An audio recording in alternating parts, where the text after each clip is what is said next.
জাগমা দুর্গা 2024-এর পুজো পরিক্রমা নিয়ে আমি হাজির হয়ে গেছি চালতাবাগান সার্বজনীনে। এই বছর এখানকার থিম অন্তর্লোক। চলুন তুলে ধরি তাদের পুজো প্রস্তুতি।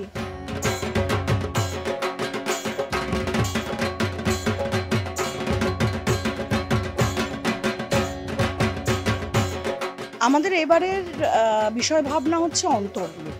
তো অন্তর্লোক বলতে আমরা যেটাকে তুলে ধরার চেষ্টা করছি আমাদের পুজোয়, সেটা হচ্ছে যে আমাদের মনের ভেতরের জগৎটা।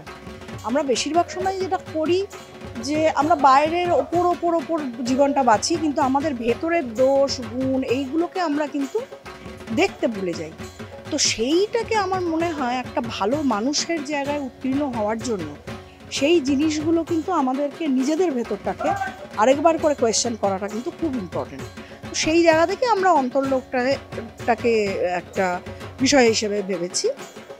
এবার বিষয়টা যেহেতু খুব বিমূর্ত একটা বিষয়, তো সেটার তো কোনো মূর্ত রূপ সেই অর্থে হয় না।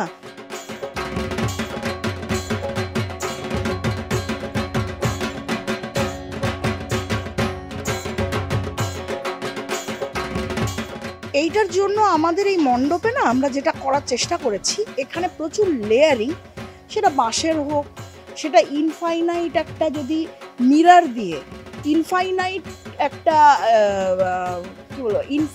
একটা রিফ্লেকশন তৈরি করার জায়গা তৈরি করা, কোথাও একটু টানেলের মতো একটা ভিশন তৈরি করা, এইভাবে করতে করতে গিয়ে আমরা শেষ জায়গাটায় একটু ক্যালাইডোস্কোপিক একটা যেটা একটা ধাঁধার মতো।